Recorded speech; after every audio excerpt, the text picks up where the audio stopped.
საღამო მშვიდობისა ტელეკომპანია გურჯაანის სტუდიიდან ახალ ამბებს ნინო სამნიაშვილი გაგაცნობთ.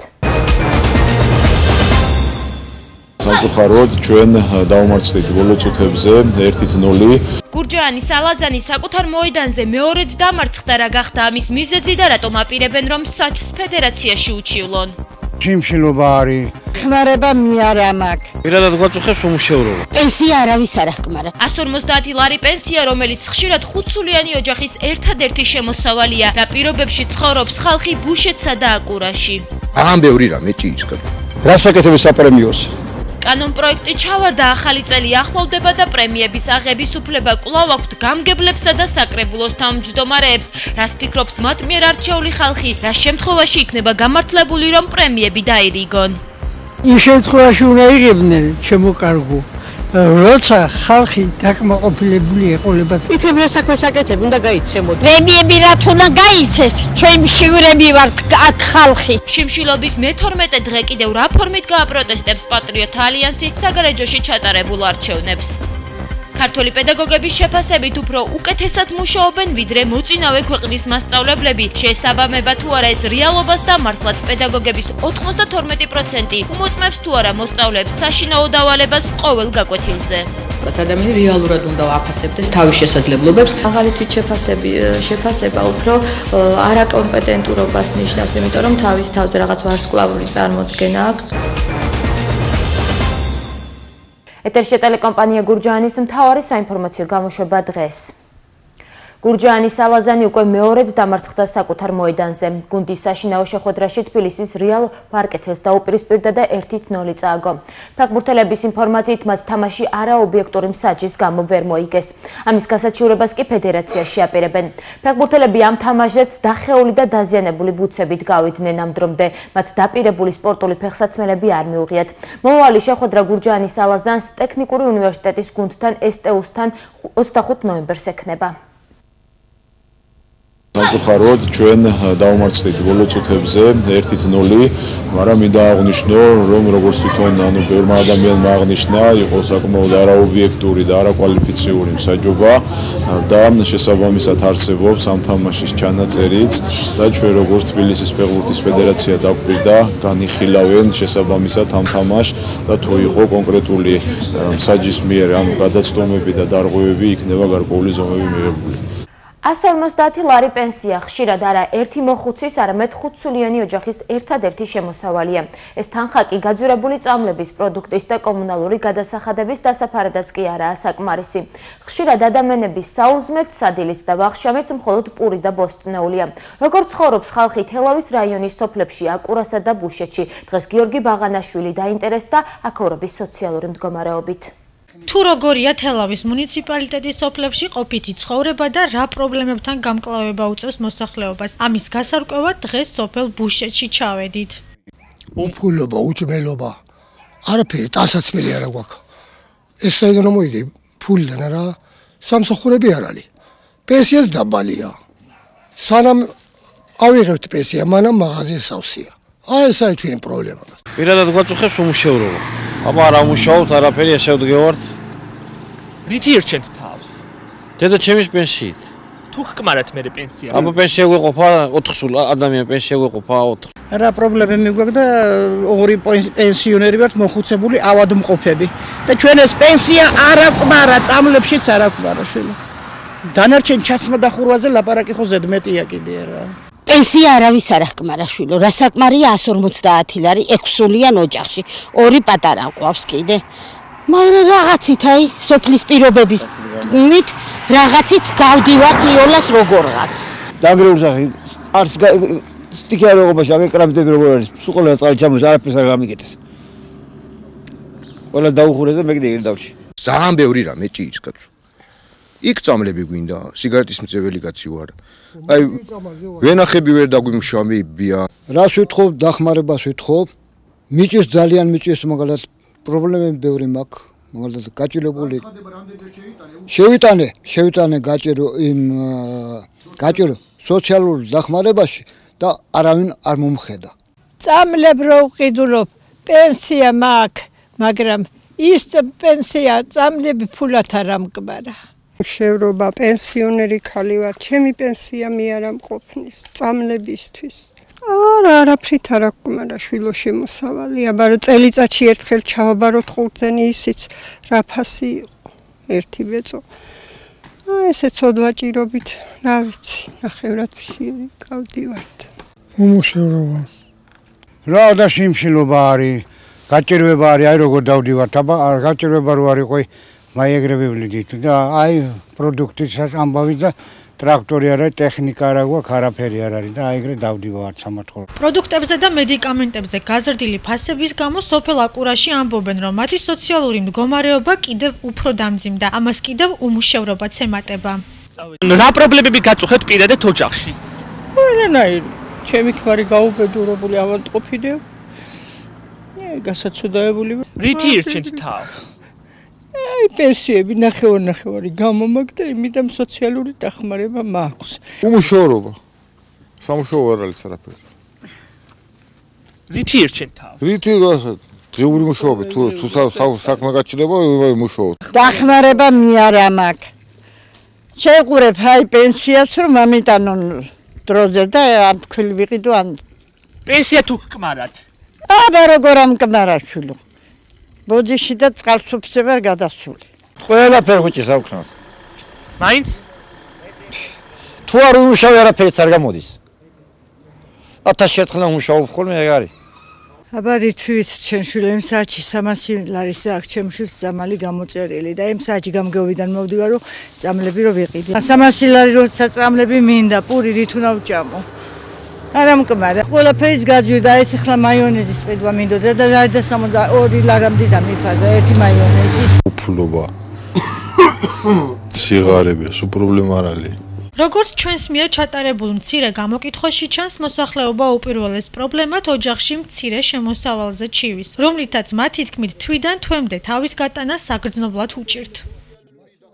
რა დამსახურებისათვის უნდა იღებდნენ მაღალჩინოსნები პრემიებს. თემაზე დღეს ჩვენმა გადამღებმა ჯგუფმა თელავში შემთხვევითი შერჩევის პრინციპით მოსახლეობა გამოკითხა. როგორც ცნობილია, ზაქარია ქუცნაშვილის კანონპროექტს მაღალი რანგის თანამდებობის პირების მიერ პრემიის აღების შეზღუდვასთან დაკავშირებით პარლამენტმა მხარი არ დაუჭირა. რას ფიქრობს ხალხი, ვნახოთ გამოკითხვის შედეგი. მე თუ მკითხავ პრემიები საერთოდ არ უნდა გაიცემოდეს იმათი ყოფათის ხელფასიც და ხალხს ცოტა პენსიები მოუმატონ. პრემია რა თუნდა ვისაც 5000 აქვს ხელფასი. აი მითხარი რა თუნდა პრემია და დანამატი კიდე. პრემია აღარ არის ახლა დანამატიო, დანამატი რა? ფული არ არის ისა. იმ შემთხვევაში უნდა იღებდნენ შემოკარგო. როცა ხალხი დაკმაყოფილებული ეყოლებათ ხალხის მასები, არა 1-2 კაცი, არამედ მთელი ხალხი, რომელიც სიგარების ზღვას შემოცხოვრობს. ჯერ უნდა მიხედონ ხალხს რა საფუძველზე მუშაობენ და იმის მიხედვით უნდა გაიცენ მერე. ხალხს არაფერს არ არგებენ. და რაში უნდა აიღონ? ან ხელფასები დიდი და ან პენსიას არ უმატებენ და არაფერი, ამდენი ხალხი უმუშევრებია. არც ერთ შემთხვევაში. რატო? იმიტომ რომ არ არიან ღირსები. პრემიებს საერთოდ არ უნდა იყოს. რას აკეთებს საპრემიოს? აი რა გააკეთეს მითხარი და გავჩუმდები. პრემიერის არ ამუშავებს საპრემიოს ეგ ხალხი. ეგენი მუშაობენ თავიანთვის. იქნებ რა საქმეს აკეთებ, უნდა გაიცემოდე. პრემიები რა თუნდა გაიცეს, ჩვენ მშივრები ვართ აქ ხალხი. ხალხზე გაანაწილონ ცოტა და მოგცენ რა მოხდება. პრემიები უნდა გაიცემოდეს მხოლოდ იმ შემთხვევაში განსაკუთრებული დამსახურებისათვის. უკეთესი მუშაობისათვის. დანარჩენი პრემია არ უნდა გაიცემოდეს. პრემიები უნდა გაიცემოდეს იმ შემთხვევაში, როცა ემსახურებიან თავიანთ ქვეყანას, თავიანთ ეროვნულ თვითმყოფადობას, ტრადიციებს და ქვეყნის უსაფრთხოებას. მაგრამ აი დღევანდელი მდგომარეობა რაც არის საქართველოში და როგორც იმართება ამ თანამდებობის პირებმა არ უნდა აიღონ პრემიები. შიმშილობის მე-12 დღე პატრიოტთა ალიანსისა და მათი მხარდამჭერების აქცია მთავრობის კანცელარიის წინ გრძელდება. მათი ძირითადი მოთხოვნებია თავდაცვისა და გარემოს დაცვის მინისტრების გადაყენება, სისხლის სამართლის საქმის აღძვრა იმ საჯარო მოხელებზე, ვინც მონაწილეობა მიიღო საგარეჯო საარჩევნების გაყალბებაში და საარჩევნო გარემოს შეცვლა. პარტია პატრიოტთა ალიანსის პოლიტიკურმა მდივანმა ვაჟა ოთარაშვილმა ჩვენთან სატელეფონო საუბრისას დიდი მიტინგი დაანონსა, რომელიც შაბათს 21 ნოემბერს 3 საათზე კანცელარიის წინ არის დაგეგმილი. მისივე ინფორმაციით მოშიმშილების მოთხოვნა უცვლელია და სანამ არ შესრულდება, გაგრძელდება მათი პროტესტიც. 40 საათზე მეტი სამსამდე მოშიმშილი არის, ეხლა მთავრობის კანცელარიის წინ.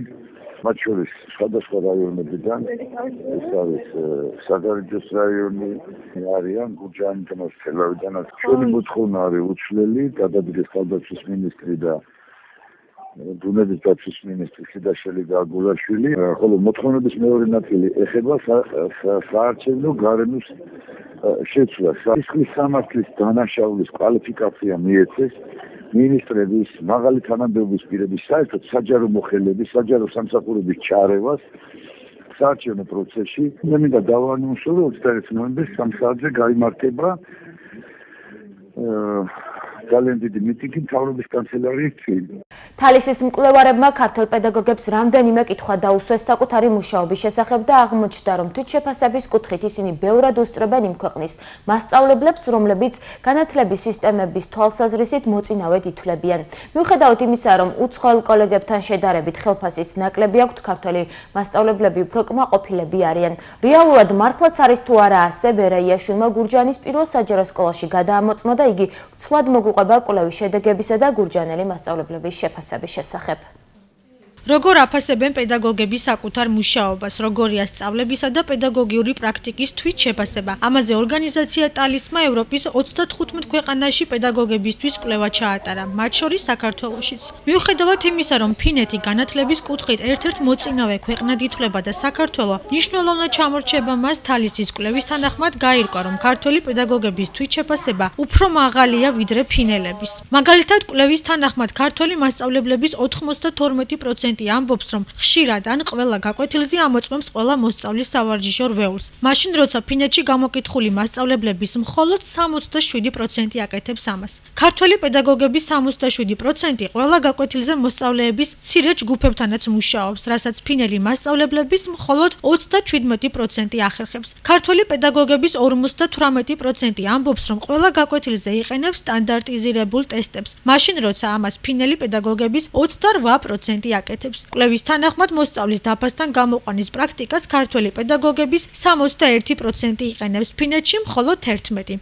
ამ დროს კი რიგითი ფინელი პედაგოგის ხელფასი 2500 ევროა და უკმაყოფილებას გამოთქვამენ. ზოგჯერ 300 ლარზე მომუშავე ქართველი პედაგოგები კი სამუშაოთი და ხელფასითაც კმაყოფილნი არიან. ტალისის მიერ ჩატარებული კვლევის მსგავსად არ ფიქრობენ გურჯაანის ნომერ 1 საჯარო სკოლის პედაგოგები. მათი აზრით, თვითშეფასების მაღალი მაჩვენებელი პედაგოგების არაკვალიფიცირებაზე მიგვანიშნებს.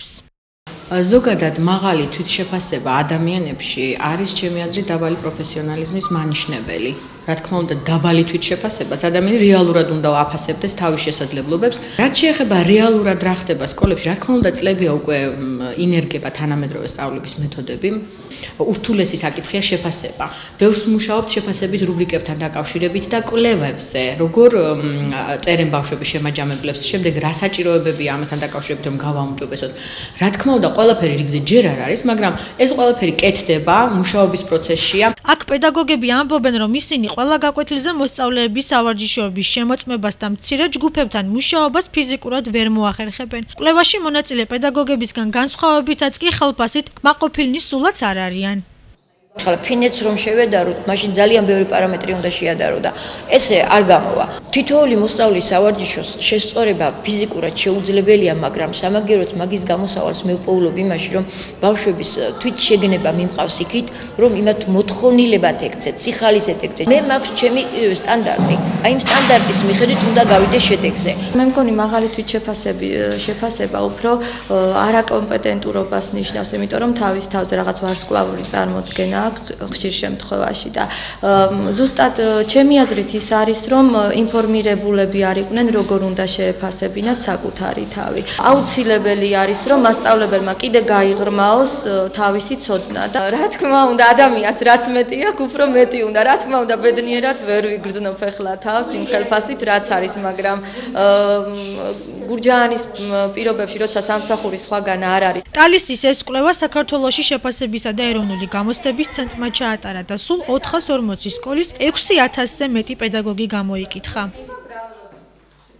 მართლაც კარგად მუშაობენ პედაგოგები, როგორც ამას ამბობენ, თუ უბრალოდ თავს წარმოაჩენენ, ვინ ამოწმებს მათ მიერ ჩატარებული გაკვეთილების ხარისხს. ამაზე ვრცლად პედაგოგთა და მეცნიერთა თავისუფალი პროფკავშირის გურჯაანის რაიონული ორგანიზაციის თავმჯდომარე ნელი ჯანელიძე ისაუბრებს. ქალბატონო ნელი, დიდი მადლობა, რომ ჩვენი სტუმარი ბრძანდებით.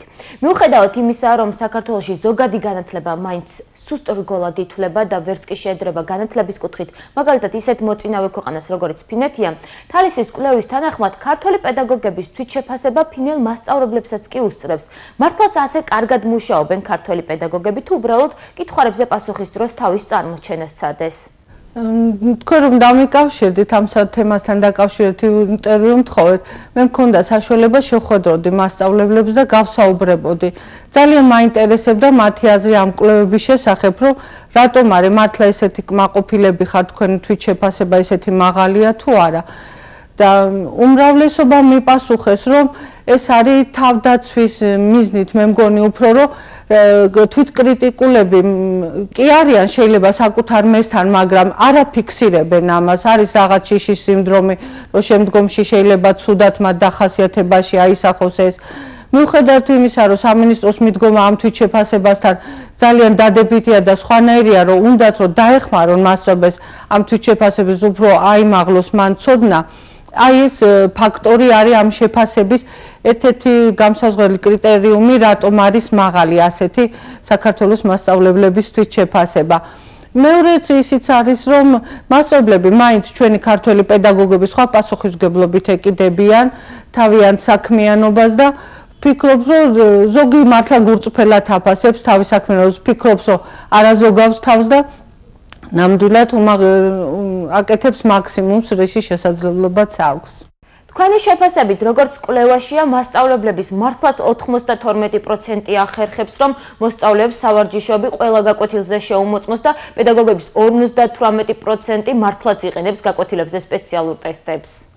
აი, როდესაც უკვე ნაწილდება ესე და ჩამონათვალი კერძოდ რას აკეთებს და ამ თვითშეფასებაში რა შედის, უკვე მე შეიძლება რომ ეჭვი შეიტანო მეტნაკლებად იქაც რა ნაწილობრივ საერთოდ მიჩვეულები არიან ჩვენი სასწავლო პროგრამები ისე იყო რომ ყოველთვის მოსწავლეების დავალებების შესრულებად და იყო სავალდებულო, მაგრამ მე ასე ვფიქრობ ამ თვითშეფასებისას რამდენად რეალურად არის მოსწავლეთა მიღწევები, რა დონეზე არის, იმითი შეიძლება შეფასდეს რამდენად ობიექტურია მასწავლებელი ამ თვითშეფასების დროს.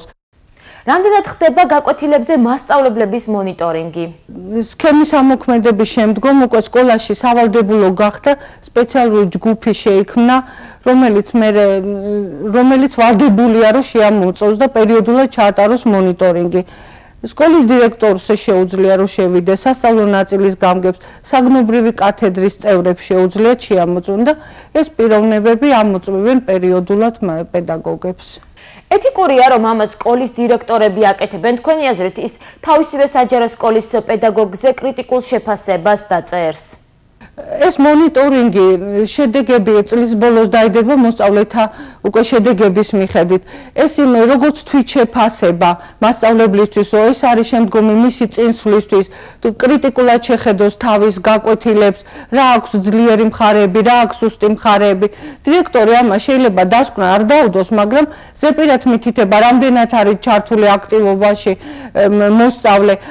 პირადად მე მახსენდება სკოლის პერიოდი, როდესაც გვაფრთხილებდნენ, რომ ამა და ამ დღეს დაგვესწრებოდნენ მოსწავლებიც, ვემზადებოდით საგანგებოდ ამ გაკვეთილისთვის და მართლაც განსაკუთრებული გამოდიოდა ხოლმე, თუმცა სხვა დღეებში ასეთივე გაკვეთილი არასდროს გვიტარდებოდა. ახლაც ფორმალურად ხომ არ ხდება გაკვეთილების მონიტორინგი? ეხლა მე ვიცი მაგალითად რამდენიმე სკოლა, სადაც გაფრთხილების მასწავლებლები კიდევაც უკმაყოფილებას გამოთქვამენ, რომ გაფრთხილების გარეშე ხდება დასწრება ხოლმე. თუმცა ფსიქოლოგიურად მაინც მე ვთვლი, რომ არ შეიძლება ასეთი რამე 1.5 საათით ადრე მაინც შეიძლება რომ გაფრთხილდეს მასწავლებელი, რომ ის ფსიქოლოგიურად უნდა მოემზადოს, სწორედაც რომ დასწრებაზე და სხვა პასუხისმგებლობით ჩაატარებს ალბათ იმ გაკვეთილს. ფინელი პედაგოგის ხელფასი 2500 ევროა. ამის მიუხედავად ქართველი პედაგოგების თქვენ იცით რომ რამდენიმეჯერ ნაკლები და ზოგს 300 ლარიც არ აქვს. მაგრამ კვლევაში ჩანს რომ ბევრად უფრო კმაყოფილები არიან თავიანთი სამუშაოთი და პროფესიით ვიდრე ფინელი მასწავლებლები. რა აძლევთ მათ ამ კმაყოფილების мотиваციას? მართლა საკითხავი არის ეგ თემა, იმიტომ რომ მასწავლებლები მუდმივად ითხოვენ ხელფასების გაზდას. შეიძლება რა ვიცი კიდე გამბედაობა არ აქვს იმისი რომ მოითხოვონ რომ ხელფასები გაგვიზარდეთო არის აქვთ რაღაცა სტიმული და ეუბნებიან ეხლა თუ წარმატებას მიაღწევ უკვე გაგეზდება ხელფასი мотиваცია მიეცათ რომ თქვათ მაღალი ხელფასი ქონდე და ამიტომ არ გამოთქვავენ ამ კმაყოფილებას იმიტომ რომ პირდაპირ არის დამოკიდებული მათ წარმატებაზე მათი ხელფასი. დიდი მადლობა ჩვენი სტუმარი იყო პედაგოგთა და მეცნიერთა თავისუფალი პროფკავშირის გურჯაანის რაიონული ორგანიზაციის თავმჯდომარე ნელი ჯანელიძე. უფასო სასადილოები კახეთში არასამთავრობო ორგანიზაცია სამოქალაქო აქტივობების ცენტრმა რეგიონის მუნიციპალიტეტებში არსებული სასადილოების საქმიანობის მონიტორინგი განახორციელა. ანგარიშის მიხედვით ისინი მთლიანად ადგილობრივი ბიუჯეტიდან ფინანსდება. ბენეფიციართა კვების ხარჯების დაფინანსების მაღალი მაჩვენებლით გამოირჩევიან დედოფლისწყაროს, ქალაქ თელავის, საგარეჯოს და გურჯაანის მუნიციპალიტეტები. თითოეულ ბენეფიციარზე გამოყოფილი დღიური ნორმის ღირებულება ახმეტაში ლარი და 30, გურჯაანში ლარი და 40, დედოფლისწყაროში ლარი და 80, ლაგოდეხში ლარი და 60, ქალაქ თელოში ლარი და 15, საგარეჯოში ლარი და 30, სიღნაღში ლარი და 26, ყვარელში კი ლარი და ლარნახევარია. კვლევის მიხედვით ახმეტა ერთადერთი მუნიციპალიტეტია, სადაც ადმინისტრაციის შენახვის ხარჯები აღემატება ბენეფიციართა კვების ხარჯებს. თელავის კულტურის ცენტრის საგამოფენო დარბაზში ელენი ახვლედიანის სახელობის სამხატვრო სკოლის მოსწავლების გამოფენა გაიმართა. აქ წარმოდგენილი იყო ნახატები, ნაძერწები, ქანდაკებები და სამხატვრო სკოლის მოსწავლების მიერ შექმნილი ანიმაციური ფილმების კატალოგი. გამოფენა ყველა დამწყები მხატვრისთვის არის ალბათ ძალიან კარგი. და რა ვიცი, თუ ეგრე გაგრძელდება ამის შემდეგ და ახალგაზრდა მხატვრებს შეეწყობათ ხელი, უკეთესი იქნება. ჩვენ ბავშვებს აქვთ გამოტანილი ფერწერული, გრაფიკული, ქანდაკების ნამუშევრები, ძალიან სერიოზული და სხვათა შორის კარგი ნამუშევრები და აგრეთვე ანიმაციური ფილმების პატარა კატალოგი მოვიტანეთ აქ. სიხარულით მინდა ნამდვილად აღვნიშნო, რომ ესეთი ნიჭიერი თაობა რო გვესდება, ეს ჩვენთვის ძალიან საამაყოა და დარწმუნებული ვარ ცოტა ხანში, რამოდენიმე წელიწადში ამ ახალგაზრდა მხატვრებიდან 1-2 აუცილებლად ცნობილი მხატვარი დადგება და ეს ჩვენთვის არა მარტო თელავისთვის დარწმუნებული ვარ, ორმაგად და სამაგად საამაყო იქნება. თელავში ყოველწლიური სასკოლო ოლიმპიადა დაიწყო, მაშინ მონაწილეობას ქალაქის ყველა სკოლა იღებს. ოლიმპიადა სპორტის 7 სახეობაში გაიმართება და თითოეული სახეობის გამარჯვებული გუნდები საერთაშორისო ოლიმპიადაზე გაემგზავრებიან, რომელიც მომავალ წელს ჩატარდება. დაიწყო სასკოლო ოლიმპიადა, თელავის ტურნირი, სადაც მონაწილეობს თითქმის ყველა საჯარო სკოლა. თელავში არსებული 10-ვე საჯარო სკოლა იღებენ მონაწილეობას. 7 სპორტის სახეობა. ჩვენ სკოლის სახელს წარმოვადგენთ რა. ხოდა უფრო კაია. ჩვენი მოგება ჩვენ სკოლის უფრო პრესტიჟს შემატებს. გამოშვებას რეგიონს გარეთ განვითარებული მოვლენებით განმოგცემთ.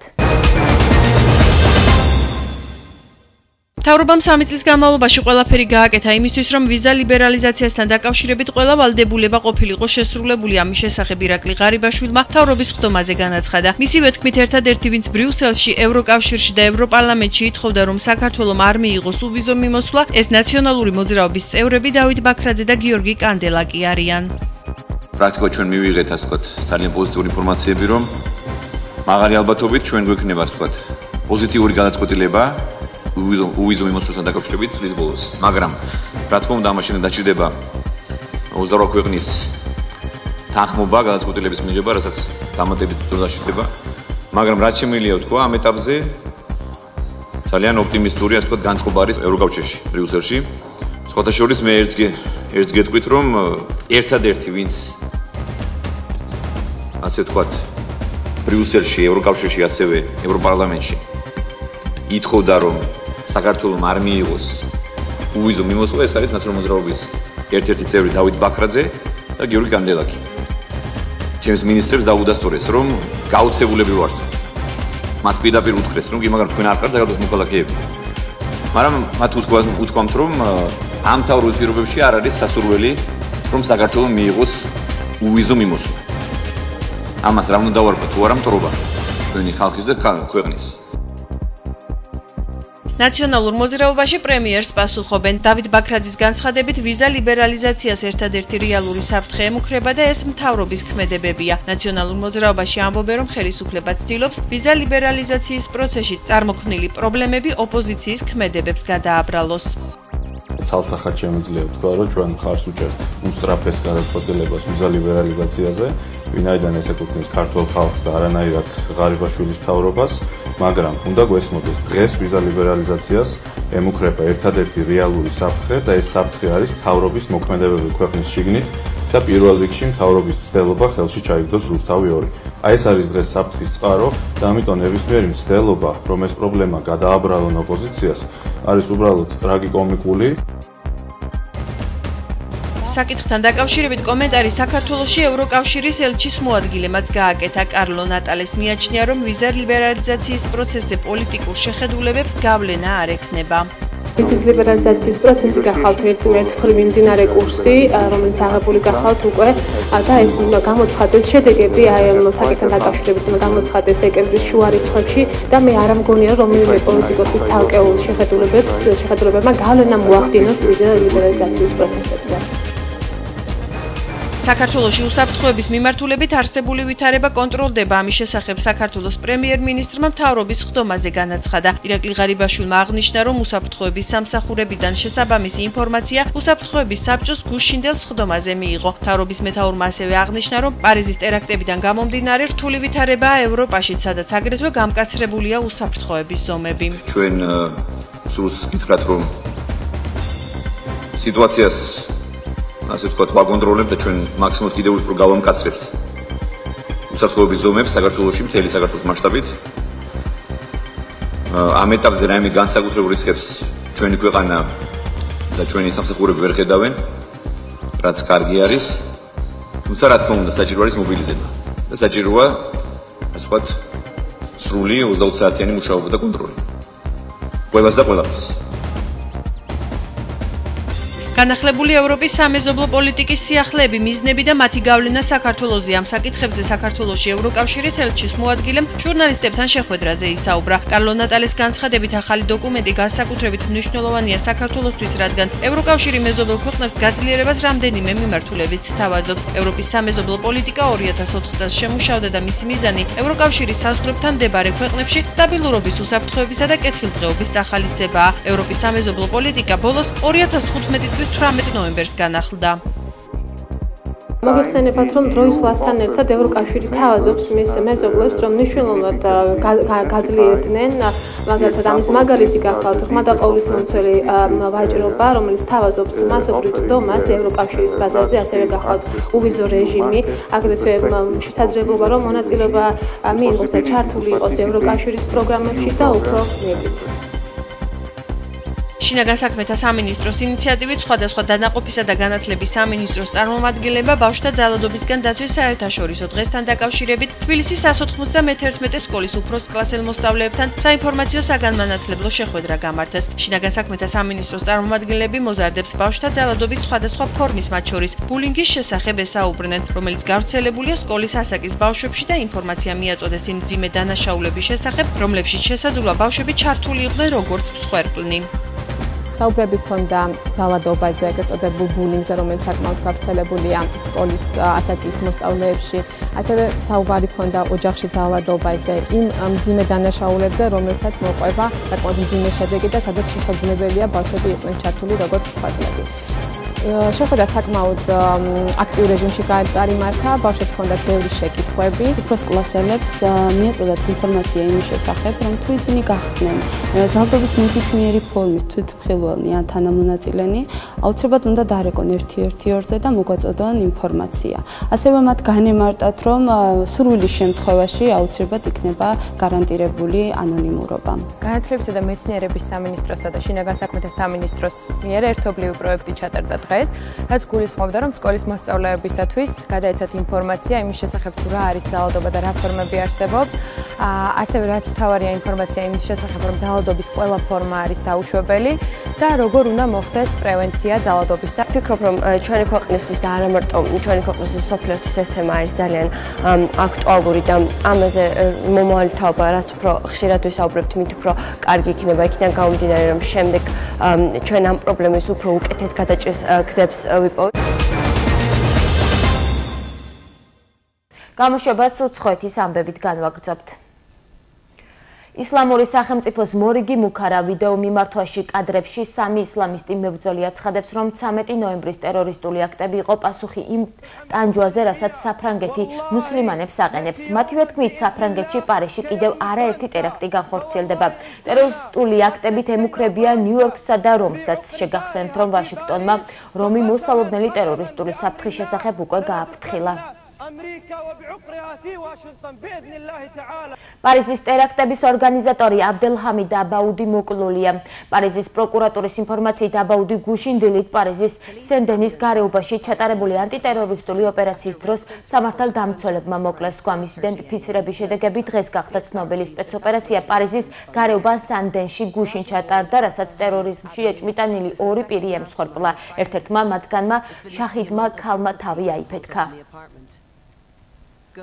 ორი ტერაქტი ბოლო 24 საათის განმავლობაში ნიგერიაში 50-მდე ადამიანი გარდაცვლილი, 200-ზე მეტი კი დაშავებულია. მედიის ინფორმაციით, ქალაქ კანოში 11 და 18 წლის გოგონებმა თავი მობილური ტელეფონების ბაზრობაზე აიფეთქეს. მეორე ტერაქტი კი ქვეყნის აღმოსავლეთით მდებარე ქალაქ იოლაში მოხდა. თვითმხილველთა განცხადებით, აფეთქება იმდენად ძლიერი იყო, რომ მისი ხმა მთელ ქალაქში გაისმა.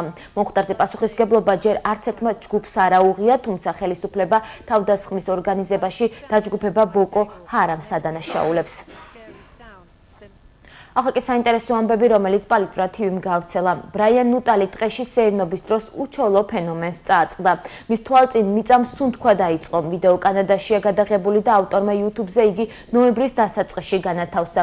რამდენიმე დღეში უცნაურმა კადრებმა 6 მილიონამდე ნახვა დააგროვა. შოკში ჩავარდი, არ ვიცოდი რა გამეკეთებინა, მეგონა რომ მიწას ჩემი გადაყლაპლა სურდა, დაწერა ნუტალმა ვიდეოს კომენტარში, თუმცა ვიდეოს ავტორს კომენტარებში ამშვიდებენ და ეუბნებიან, რომ შესაძლოა უჩვეულო მოვლენა მიწისქვეშა წყლების დამსახურება იყოს.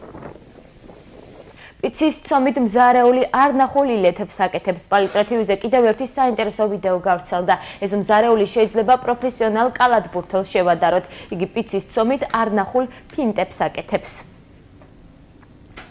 და ბოლოს დღის სხვა ამბები, მსოფლიო რაგბის დიდი დანაკარგი ლეგენდარული რაგბისტი ჯონ ლომუ 40 წლის ასაკში გარდაიცვალა.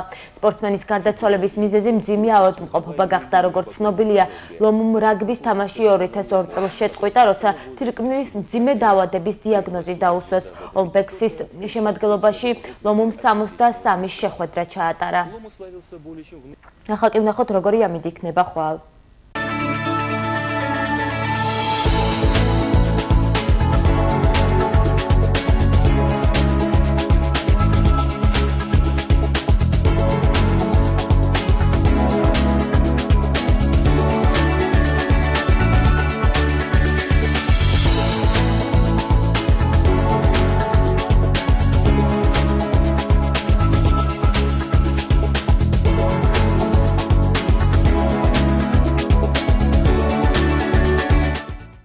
დღევანდელი საინფორმაციო გამოშვება დასრულდა, ნახვამდის.